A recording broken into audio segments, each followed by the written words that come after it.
dia, pessoal. Ao longo desse semestre, um dos nossos objetivos era trabalharmos com o lançamento de foguetes, tendo em vista a Mobfog. Tá?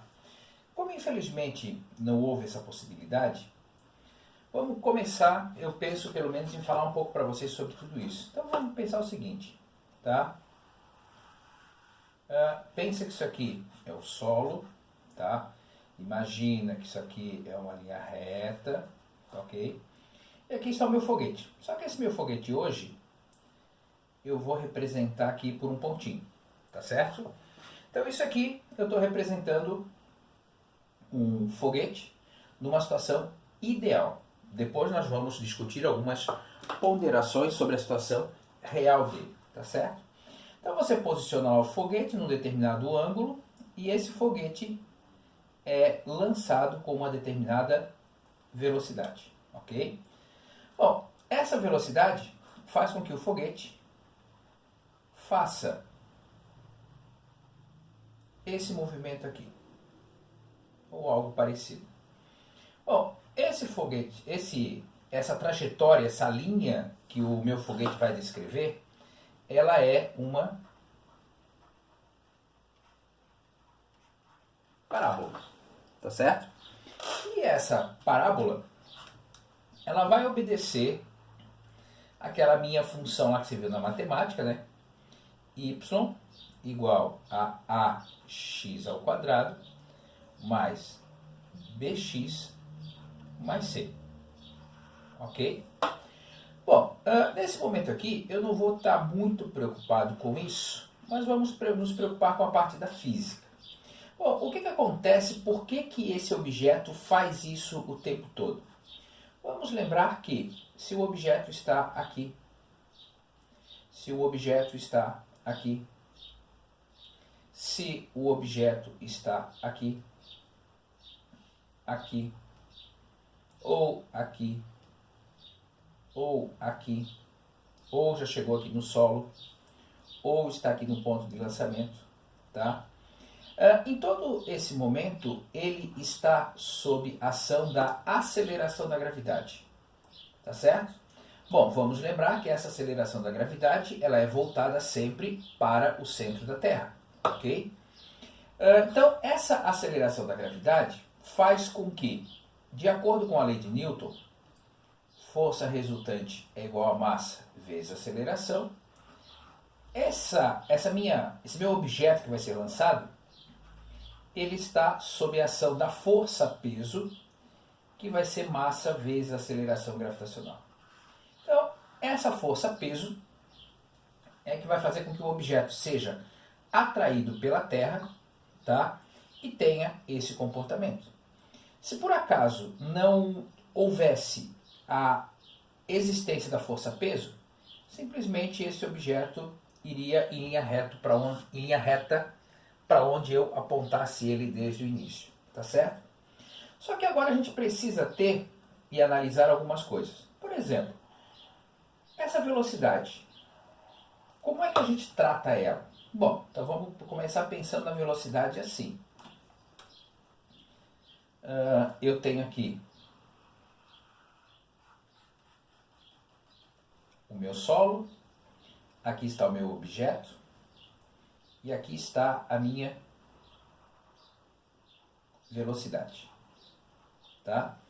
Essa velocidade aqui, vamos pensar na seguinte situação. Deixa eu voltar aqui um pouquinho para aproveitar aqui esse espaço. Imagina que essa daqui é a sala de aula que você está acostumado lá no Instituto Federal, tá certo? Aqui está a porta. E o professor quer sair daqui e chegar aqui. Bom, ele poderia, se não houvesse nenhum tipo de carteira, simplesmente sair em linha reta daqui para lá. E chegaria lá no seu destino. Mas alguma coisa impediria ele de sair de lá até aqui e daqui ir até lá? Não. Ele chegaria exatamente no mesmo ponto, que é o objetivo dele, teria saído do mesmo ponto de partida, só que ao invés de seguir em linha reta, ele acabou fazendo 2 movimentos diferentes, mas garantiram que ele chegasse no mesmo lugar. E é exatamente isso que a gente começa a trabalhar aqui. Por mais que essa velocidade aqui seja inclinada, a gente pode perceber aqui que esse objeto subiu e desceu ao longo da sua trajetória desde aqui até aqui, mas além de subir e descer, ele foi caminhando aqui nesse meu diagrama para a direita. Então eu tenho que parar e pensar o seguinte: essa velocidade aqui, ela faz com que esse meu objeto se desloque na direção x, tá? Mas, ao mesmo tempo, essa velocidade também faz com que ele se desloque na direção y. Ok? Bom, quando eu paro para olhar isso, tá? Isso me diz o seguinte, que essa velocidade aqui, tá? É responsável por fazer o meu foguete sair daqui e chegar até aqui. E essa velocidade aqui é responsável pelo meu objeto sair daqui, ir até aquela altura que corresponde à máxima aqui da minha trajetória e voltar. Então quer dizer que eu tenho essas duas velocidades provocando isso, tá certo? Bom, matematicamente o que eu vou fazer? Eu vou desenhar aqui um ângulo θ, tá? E vou fazer aqui um triângulo.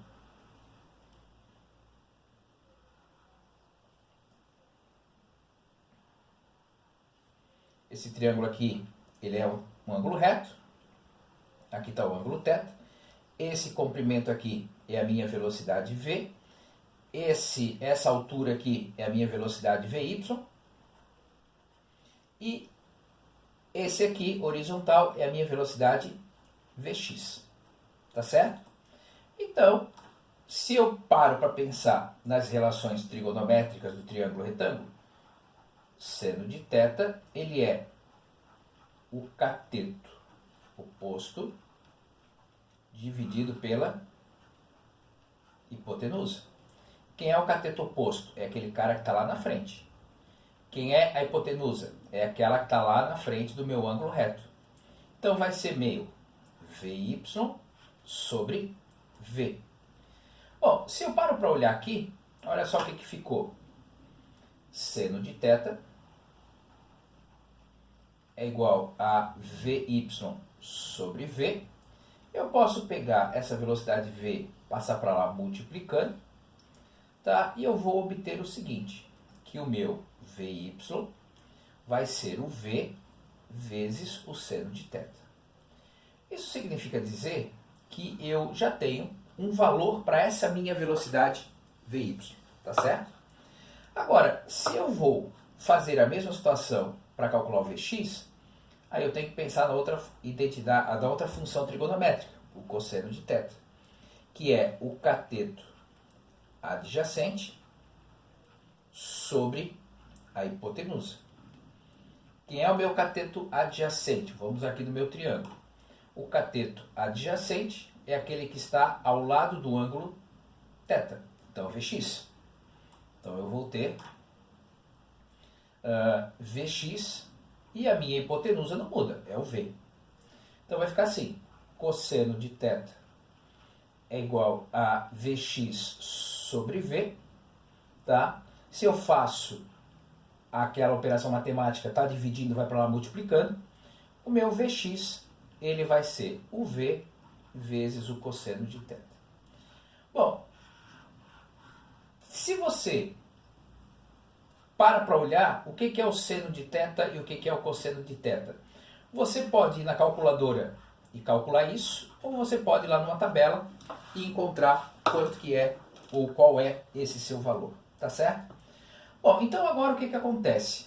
Vamos parar para pensar o seguinte. Vou desenhar aqui de novo a minha trajetória, tá? Aqui está a minha bolinha. Agora eu sei que ela está indo para frente com uma velocidade Vx ela está indo para cima com uma velocidade Vy, certo? E eu tenho, ao longo de toda a trajetória, uma aceleração gravitacional que está puxando ele para a Terra.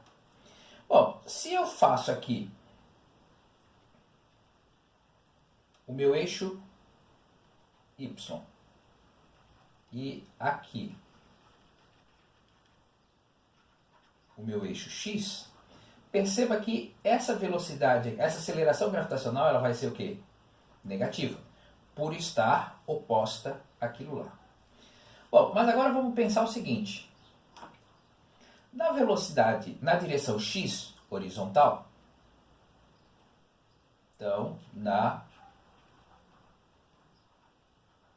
horizontal, eu não tenho aceleração.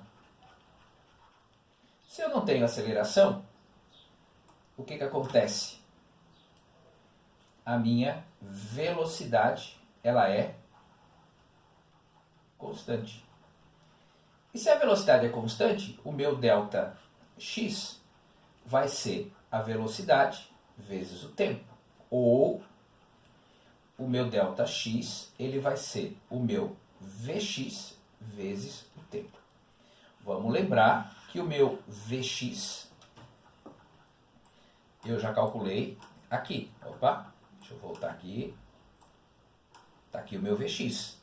Tá? Então eu já tenho um valor que me permite ser usado para calcular isso. Tá? Agora o meu Vy. Bom, na direção y eu tenho aceleração. Certo? Então vamos lá. Vou pegar aqui a cor verde. Então, na vertical, eu tenho aceleração gravitacional. E o fato de eu ter essa aceleração gravitacional faz com que eu tenha que analisar aqui, na vertical, um movimento uniformemente variado. Ou seja, V é igual a VI mais A vezes T. Bom, mas agora vamos pensar. Esse meu V é o meu VY, é uma velocidade Y qualquer. Quem que é o meu V inicial? Tá?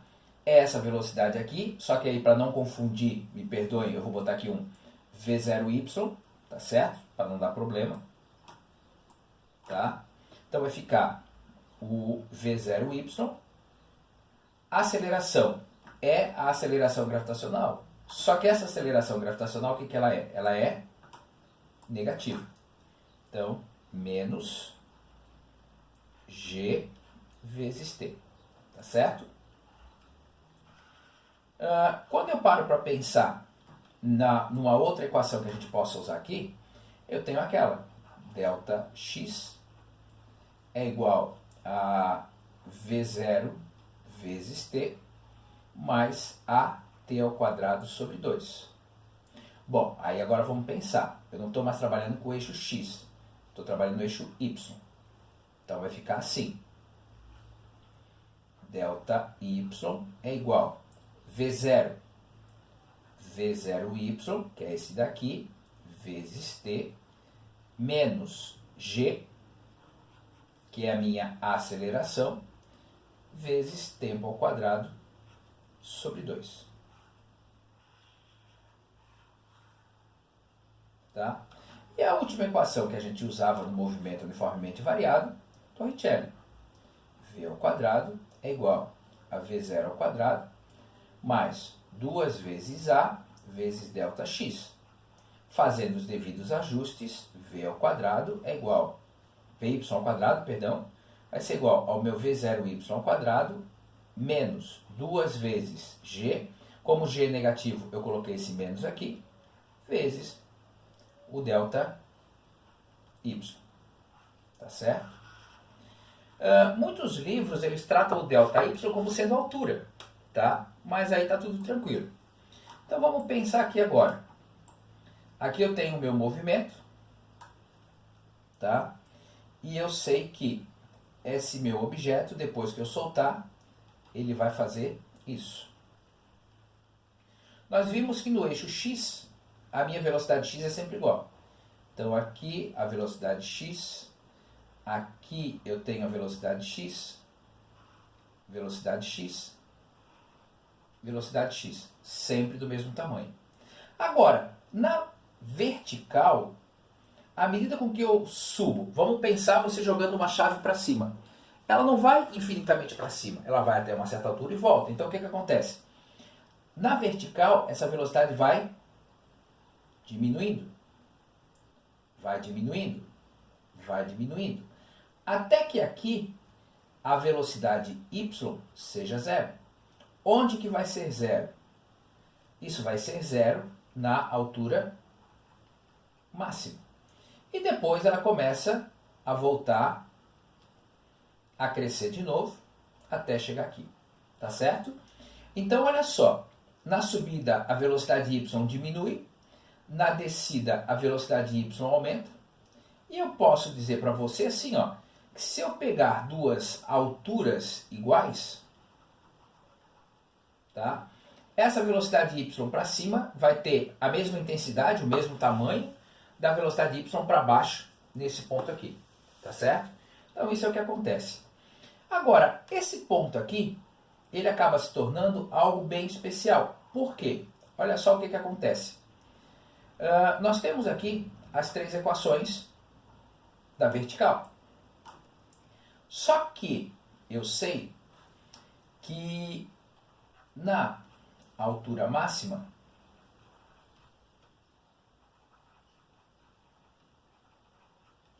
o meu VY é zero. Então, olha só, vou botar nesse lugar aqui zero. Então, zero é igual ao V0Y menos G vezes T. Vou jogar esse GT para cá para ficar positivo.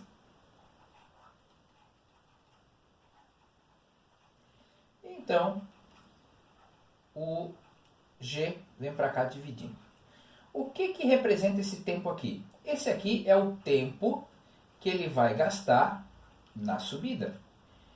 Ou seja, para sair daqui e chegar na altura máxima, ele vai gastar exatamente esse tempo aqui. Tá certo? Bom, se eu tenho a situação de que ele sai daqui e volta até aqui, na mesma altura, o tempo que ele vai gastar para subir é exatamente igual ao tempo que ele vai gastar para descer. Tá? Se por acaso ele ficar um pouco mais para cima ou um pouco mais para baixo, aí eu tenho que tomar um pouco mais de cuidado, tá certo? Mas no caso do nosso lançamento lá dos foguetes, isso aqui está tudo tranquilo, tá ok? Bom, agora olha só. Eu já sei como é que eu calculo o tempo de subida. Tá aqui. Agora, esse tempo de subida, se eu colocar aquele tempo aqui e aqui, eu vou encontrar quantos metros ele vai subir na vertical, que é a altura máxima. Só que se eu parar para pensar nessa fórmula aqui, olha só o que acontece. V0y, então, na altura máxima, o V0y é zero. Então vai ficar, bom, deixa eu escrever aqui com a caneta vermelha que eu estava fazendo aqui. Então vai ficar 0 ao quadrado igual ao V0y ao quadrado menos 2 vezes G vezes o delta y, tá? Então, olha só, eu peguei essa equação aqui e coloquei aqui. Bom, 0 ao quadrado é 0. Esse cara eu vou passar para cá somando, tá? Somando, tá certo? Então, vou ficar assim, com 2 G delta y igual ao V0y ao quadrado, tá? Ou eu posso chegar à conclusão de que o delta y vai ser o V0y ao quadrado dividido por 2G. o que que isso daqui vai me fornecer? Isso aqui vai me fornecer qual é a altura máxima, tá certo? Então perceba que quando a gente começa a fazer os cálculos e a usar essas equações aqui, a gente consegue determinar quanto tempo ele vai gastar subindo e, por consequência, quanto tempo ele vai gastar descendo. A gente consegue determinar qual é a altura máxima que ele vai chegar. Só falta determinar... Opa, perdão, deixa eu voltar aqui. Só falta determinar onde que ele vai chegar, tá certo?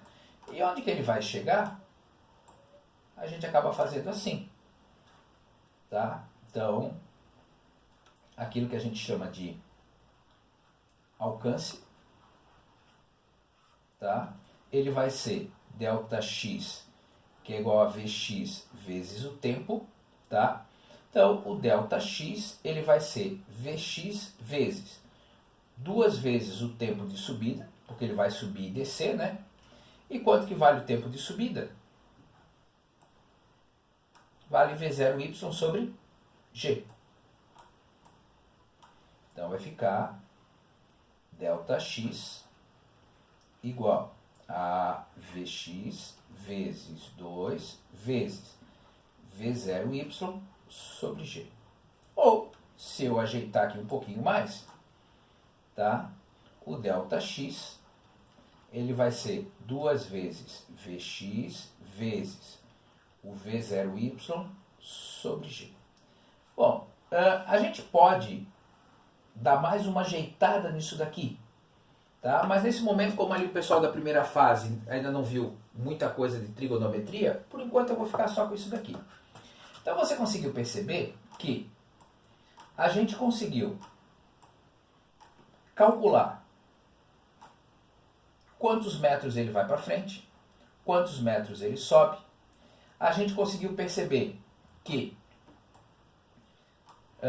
ele consegue subir com uma determinada característica, tá? E por aí vai. Agora vamos lá. Vamos começar a pensar na situação real. Na situação real, tá? Vamos analisar o seguinte. Aquele ângulo vai influenciar, tá? Então, por exemplo, se eu lançar ele muito inclinado, o que que ele vai fazer? Ele vai fazer isso, ele vai subir muito e vai cair perto. Se eu colocar ele muito baixo, ele vai fazer isso daqui, também vai cair perto. Agora, vai ter um ângulo certinho aqui, que eu vou lançar e que ele vai ter a máxima distância. Então vamos lembrar que o objetivo da MobFog, lá do lançamento de foguete, é ter esse máximo alcance. Então, é necessário que quando você vai fazer essa análise, se pergunte qual que é esse ângulo certo para eu fazer esse lançamento. Por que esse é o ângulo correto para eu fazer esse lançamento? Tá certo? Bom, outra coisa que a gente precisa pensar. Numa situação real, tá? Esse ambiente ele vai estar cheio de ar. Se tem ar no meio do caminho, tá? Eu vou ter, quando o foguete está indo, por exemplo, para lá, eu vou ter resistência do ar, que vai atrapalhar, tá?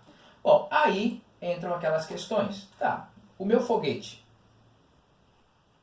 que é feito lá com a minha garrafa PET, será que é melhor que eu faça ele assim?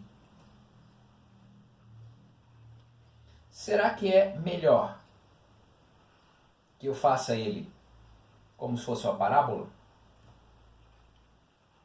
Será que é melhor que eu faça ele como se fosse uma esfera aqui, um pedaço de uma bola? Aí teria que parar e pensar, fazer testes para ver quais deles alcançam o máximo de distância. Quando eu paro para pensar, bom, vou só desenhar o foguete aqui, sem muitas frescuras lá na frente. Aqui atrás, essas aletas aqui, que a gente vai usar para dar a direção do nosso foguete, tá? Será que 2 são suficientes? 3 é melhor? 4? Que material que eu preciso usar para botar nessa minha letra? Será que pode ser um material muito maleável que ele fique trepidando com o vento? Será que precisa ser algo mais rígido? Ah, mas se eu coloco algo mais rígido, ele vai ser mais pesado? Vai ser mais leve? Então, para olhar que são tantos os detalhes técnicos que a gente precisa discutir quando vai começar a fazer esses testes, que a gente precisa tomar cuidado, tá certo? Quando a gente vai fazer o foguete, bom, agora eu vou optar por fazer ele assim, tá? Mas não estou aqui querendo dizer que essa é a melhor forma de ter o meu foguete, tá? Bom, aqui, desculpa aqui o desenho, mas tá uma porcaria. Aqui dentro eu tenho que botar uma massa para poder fazer com que o centro de massa dele fique num lugar acessível. Como é que eu calculo quanto de massa que eu tenho que colocar aqui? Tá? Onde que tem que ser essa massa?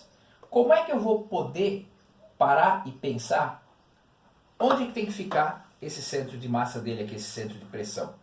Então são todas essas as informações que vocês precisam, quando vão projetar o foguete, levar em consideração para que o resultado seja o maior alcance possível. Tá?